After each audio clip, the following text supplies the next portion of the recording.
Next topic is transcription. Transcription is the mainly process for the formations of RNA strand from the DNA template. देखो इस process में क्या होगा, सबसे पहले हमारे पास क्या है, एक डीएनए की स्ट्रैंड है, ठीक है। इसमें से हमारा सबसे पहले डीएनए की स्ट्रैंड की अनवाइंडिंग होगी, ठीक है। एंड हमारा इन दो स्ट्रैंड में से एक स्ट्रैंड के हेल्प से हमारी जो आरएनए की फॉर्मेशंस होगी, ठीक है, ये मीन्स सेकेंड स्ट्रैंड की फॉर्मेशंस हो गई। और इसमें जो एंजाइम यूज होगा that is RNA polymerase. DNA के फॉर्मेशंस में जो एंजाइम यूज हो रहा था दैट इज डीएनए पॉलीमरेज, ठीक है। वो क्या कर रहा था, जो हमारे डीऑक्सीराइबोज न्यूक्लियोटाइड थे उनको ऐड कर रहे थे प्राइमर रीजन पर, ठीक है। वहां पे एक प्राइमर अटैच था, वहां पे ऐड करे। बट जो आरएनए पॉलीमरेज है इसमें आरएनए प्राइमर की कोई रिक्वायरमेंट नहीं होती, ये डायरेक्ट एडिशंस करेगा आरएनए न्यूक्लियोटाइड्स का, ठीक है। हमारी इसमें जो शुगर प्रेजेंट होगी दैट इज राइबोज शुगर, ठीक है। एंड आफ्टर जो आरएनए के फॉर्मेशंस के बाद ये जो आरएनए की फॉर्मेशंस हुई है इसको हम बोलेंगे ट्रांसक्रिप्ट। एंड इसका क्या होगा, मीन्स ये जो स्टैंड की फॉर्मेशंस हुई है इनकी क्या होगी, अनजिपिंग होगी, अनवाइंडिंग होगी या रिलीज ऑफ ट्रांसक्रिप्शंस होगा, ठीक है। ट्रांसक्रिप्ट जो फॉर्म हुआ है उसका रिलीजमेंट होगा। एंड आफ्टर दैट यहाँ पे क्या होगी, प्रोसेसिंग होगी। एंड हमारे डिफरेंट आरएनए जैसे एमआरएनए, टीआरएनए एंड आरआरएनए की फॉर्मेशंस होगी, ठीक है। अब जो सबसे पहले हमारी जो प्रॉब्लम थी कि हमारे सबसे पहले क्या होगी, डीएनए की अनवाइंडिंग होगी। अनवाइंडिंग के लिए यहाँ पे भी हेलिकेज और गायरेज एंजाइम प्रेजेंट होगा, ठीक है। एंड सेकंड क्या प्रेजेंट होगी, SSB, single stranded binding protein. So जो हमारा मैकेनिज्म है ट्रांसक्रिप्शंस का, इसमें जो सबसे पहली स्टेप होगी कि जो हमारे राइबोन्यूक्लियोटाइड हैं उनका क्या होगा, एक्टिवेशंस होगा। First step is activations of ribonucleotide, ठीक है। इसमें हमें जो एक्स्ट्रा यूज करना है दैट इज यूरिडीन, ठीक है, इंस्टेड ऑफ थायमिन। हमारे जैसे यहाँ पे ए होगा, ठीक है, डीएनए टेम्पलेट पे, तो इसके जो कोरस्पॉन्डिंग पोजिशन पर आएगा दैट इज यू, ओके।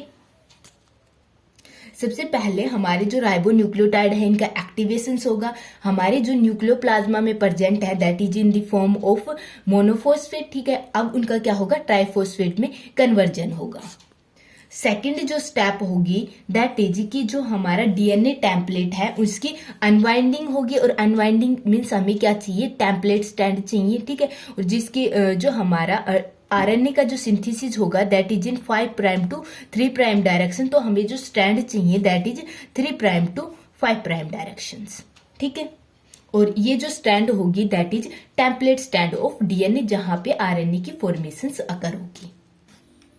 अब हमारी जो ये टेम्पलेट स्टैंड हमको मिल गई डीएनए की। अब उससे नेक्स्ट क्या होगी, बेस पेयरिंग होगी। और बेस पेयरिंग में कौन सा एंजाइम हेल्प करेगा, आरएनए पॉलीमरेज हेल्प करेगा। और आरएनए पॉलीमरेज क्या करेगा, राइबोन्यूक्लियोटाइड जो यूनिट है उनका क्या करेगा, एडिशंस करेगा, ठीक है। इसके बाद क्या हो जाएगी, हमारे पूरे आरएनए चेन की फॉर्मेशंस हो जाएगी। उसके बाद जो हमारा आरएनए की फॉर्मेशंस हुई है उसका सेपरेशंस होगा फ्रॉम डीएनए, ठीक है। अब हमारा जो ट्रांसक्रिप्ट है वो सेपरेट हो गया फ्रॉम दी डीएनए टेम्पलेट। अब ये जो डीएनए टेम्पलेट है ये क्या करेगा, जो इसकी कोरस्पॉन्डिंग चेन थी उसके साथ डुप्लेक्स की फॉर्मेशंस करेगा। और जो हमारा ट्रांसक्रिप्ट की फॉर्मेशंस हुई थी उसकी क्या होगी, प्रोसेसिंग होगी, ठीक है। और हमारे डिफरेंट आरएनए की फॉर्मेशंस होगी। अब देखो जो हमारा ट्रांसक्रिप्शन प्रोसेस है that is the formations of RNA की फॉर्मेशंस होती है and with the help of template stand of DNA, ठीक है। हम ये जो स्टैंड चाहिए वो डीएनए के चाहिए और वो भी टेम्पलेट स्टैंड चाहिए, ठीक है। हमारा जो आरएनए पॉलीमरेज है that work in 5 prime to 3 prime directions, okay. अब जो हमारे ट्रांसक्रिप्शंस की जो प्रोसेस है इसमें फर्स्ट आता है एक्टिवेशंस ऑफ राइबोन्यूक्लियोटाइड।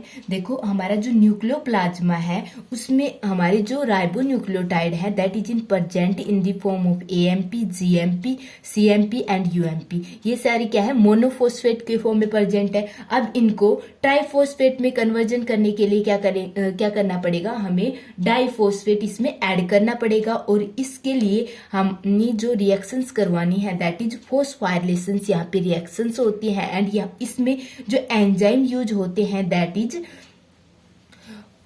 फोस्फोहाइलेज। ठीक है, क्या करेंगे, हमारे एएमपी के साथ 2 फॉस्फेट ग्रुप ऐड हो जाएंगे तो क्या बन जाएगा एटीपी। ठीक है, जीएमपी के साथ 2 फॉस्फेट ग्रुप ऐड हो जाएंगे तो क्या की फॉर्मेशन होगी, जीटीपी की, सीटीपी की एंड यूटीपी की। ठीक है, ये क्या हो गई हमारी एक्टिवेटेड फॉर्म में। अब जो फर्स्ट जो न्यूक्लियोप्लाज्मा में प्रेजेंट थे वो किस फॉर्म में थे, इनएक्टिवेटेड फॉर्म में प्रेजेंट थे। ठीक है, सेकेंड जो स्टेप होगी वो क्या होगी, डीएनए टेम्पलेट, मीन्स हमें आरएनए के फॉर्मेशन के लिए एक डीएनए टेम्पलेट की रिक्वायरमेंट होती है। ठीक है, हमारा डीएनए किस फॉर्म में प्रेजेंट है, डबल स्टैंड की फॉर्म में प्रेजेंट है।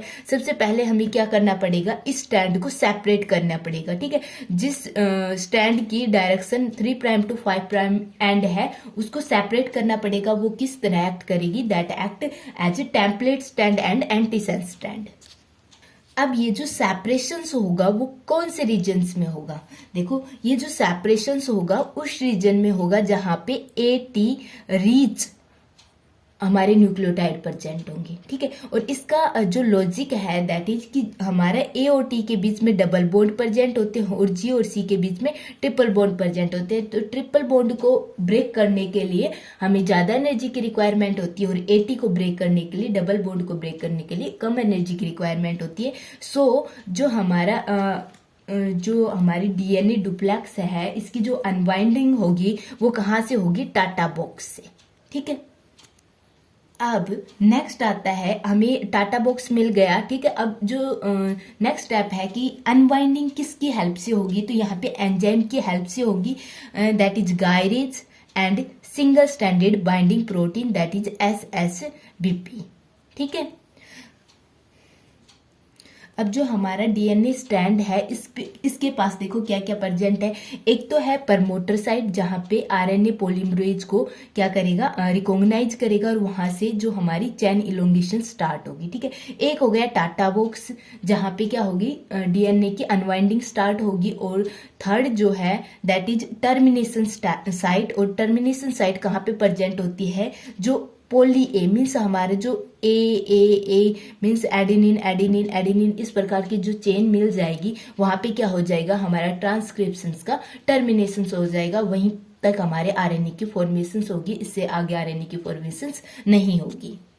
देखो जो हमारा आरएनए पॉलीमरेज होगा वो प्रमोटर रीजन पर बाइंड करेगा और यहाँ से जो हमारा डीएनए है उसकी अनकॉइलिंग स्टार्ट हो जाएगी एंड हमारा जो डीएनए है that is 3 prime to 5 prime end ये वर्क करेगा एज ए टेम्पलेट। ठीक है, जो सेकंड जो स्टैंड होगी 5 प्राइम टू 3 प्राइम वो वर्क नहीं करेगा एज ए टेम्पलेट, ये आरएनए की सिंथेसिस में हेल्प नहीं करेगा। ओनली 3 प्राइम टू 5 प्राइम जो एंड है, जो स्टैंड है वही क्या करेगी, एज ए टेम्पलेट वर्क करेगी। नेक्स्ट जो स्टेप है that is third step, base pairing. अब हमारे जो आरएनए पॉलीमरेज है, हमारी जो सेपरेशन हो गई, हमारे ये जो स्टैंड है that is 3 prime to 5 prime end. ठीक है, हमारे जो आरएनए पॉलीमरेज प्रोमोटर रीजन पर प्रेजेंट होता है। अब क्या होगा, यहाँ पे आरएनए पॉलीमरेज जैसे यहाँ पे ए है, टी है, जी है एंड सी है। ठीक है, एंड सी ए इस प्रकार से हमारे डीएनए पे न्यूक्लियोटाइड प्रेजेंट है। तो हमारे जो आरएनए पॉलीमरेज होगा वो क्या करेगा, एक मीन्स हमारे यहाँ पे क्या होगा, टी तो एब्सेंट होता है, यहाँ पे क्या प्रेजेंट हो, यूरासिल प्रेजेंट होता है। इस यहाँ पे किसको ऐड कर देगा, यूरासिल को ऐड कर देगा, टी की जगह ए को। ठीक है, जी की जगह सी को, सी की जगह जी को एंड सी की जगह जी को और ए की जगह यू को, यूरासिल्स को ऐड कर देगा। ठीक है, हमारे पास क्या प्रेजेंट थे, एटीपी की फॉर्म में प्रेजेंट थे। ठीक है, इनका क्या होगा, यहाँ पे किस फॉर्म में प्रेजेंट होते हैं, ओनली एक फॉस्फेट प्रेजेंट होता है। ठीक है, मीन्स हमारा जो न्यूक्लियोटाइड है एएमपी की फॉर्म में प्रेजेंट होता है। तो यहाँ से क्या लिबरेट होंगे, 2 फॉस्फेट ग्रुप लिबरेट होंगे। ठीक है, ये 2 फॉस्फेट ग्रुप के ब्रेक डाउन से हमें क्या मिलेगी, एनर्जी मिलेगी और एंजाइम जो इन्वॉल्व होगा इसको लिबरेट करने में दैट इज पायरोफॉस्फेटेज। ओके, देखो हमारा जो राइबोन्यूक्लियोटाइड ट्राइफॉस्फेट था वो किस में कन्वर्ट होगा, राइबोन्यूक्लियोटाइड मीन्स मोनोफॉस्फेट में एंड जो डाइफॉस्फेट थे वो ग्रुप लिबरेट होंगे। अब जो PPI है, ठीक है। ये इनका जो हाइड्रोलिसिस होगा पायरोफॉस्फेटेज एंजाइम की प्रेजेंस में, देन ये इनऑर्गेनिक फॉस्फेट और इनऑर्गेनिक में सेपरेट हो जाएंगे एंड यहाँ से क्या होगी, एनर्जी का लिबरेशन होगा, ठीक है। नेक्स्ट जो स्टेप आती है दैट इज चैन फॉर्मेशन। जो चैन की फॉर्मेशन हो रही है वो किसकी हेल्प से हो रही है, RNA पॉलीमरेज की हेल्प से हो रही है, ठीक है। RNA पॉलीमरेज DNA टेम्पलेट पर हेल्ड किया जाएगा, ठीक है, और ये क्या करेगा, न्यूक्लियोटाइड्स को ऐड करता चलेगा, ठीक है। प्रोकैरियोट्स में सिंगल पॉलीमरेज रिकॉग्नाइज करता है प्रमोटर रीजन को, बट जो यूकैरियोट्स होते हैं यहाँ पे डिफरेंट ट्रांसक्रिप्शन फैक्टर और RNA पॉलीमरेज प्रेजेंट होते हैं फॉर एक्टिवेशन ऑफ ट्रांसक्रिप्शन। अब जो यूकैरियोटिक जो हमारा RNA पॉलीमरेज होते हैं उसके 2 फैक्टर होते हैं, एक सिग्मा फैक्टर और सेकंड होता है कोर एंजाइम, ठीक है। सिग्मा फैक्टर क्या करता है, इनिशिएट करता है ट्रांसक्रिप्शंस को, और कोर एंजाइम अब जैसे इनिशिएशन हो गया तो सिग्मा फैक्टर वहां से रिमूव हो जाएगा और जो कोर एंजाइम है उसको इलोंगेट करने में हेल्प करेगा, चेन को इलोंगेट करने में हेल्प करेगा।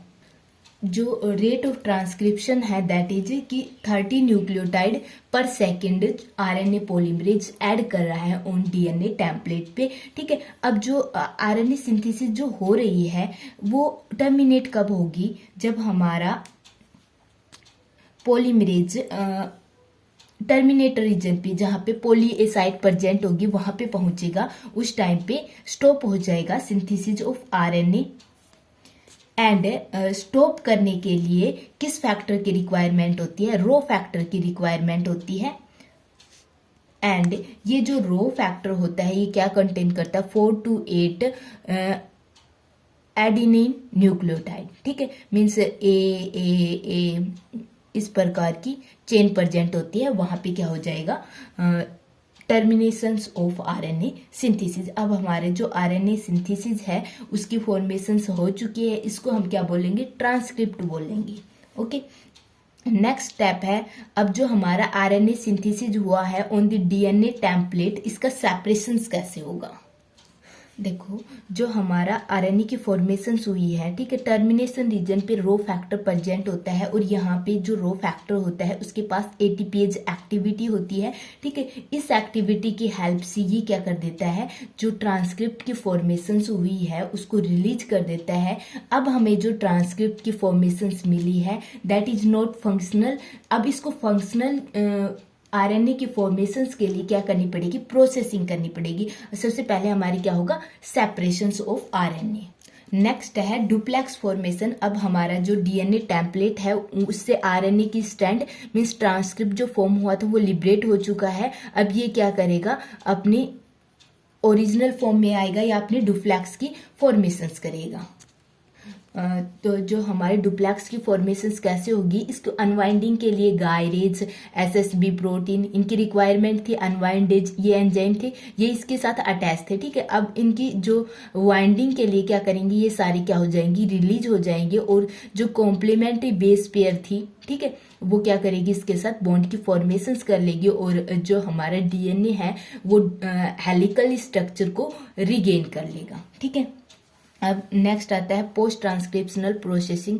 देखो जो हमारा RNA की फॉर्मेशन हुई थी दैट आर नॉट फंक्शनल, ठीक है, जो ट्रांसक्रिप्ट की फॉर्मेशन हुई थी, अब इनको जैसे कि हमारे जो RNA की फॉर्मेशन हुई दैट इज हेट्रोजीनियस RNA की फॉर्मेशन हुई। अब इसको फंक्शनल RNA की फॉर्मेशंस के लिए क्या करना पड़ेगा, देखो जो हमारा RNA फॉर्म हुआ था, ठीक है, वो एक ट्रांसक्रिप्ट की फॉर्म में था। अब इसमें कुछ ऐसे रीजन होंगे जो नॉन फंक्शनल होंगे, नॉन कोडिंग होंगे, ठीक है। अब इनको क्या करेंगे, with the help of enzyme इनको लिबरेट कर देंगे, ठीक है। उसके बाद जो हमें RNA मिलेगा वो क्या मिलेगा, फंक्शनल, और that is mainly processing process, okay.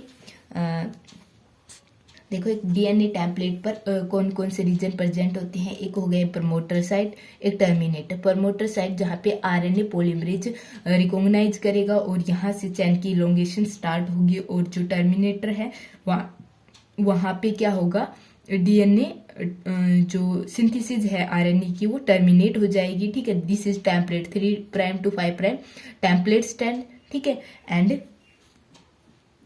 This is all about the transcription.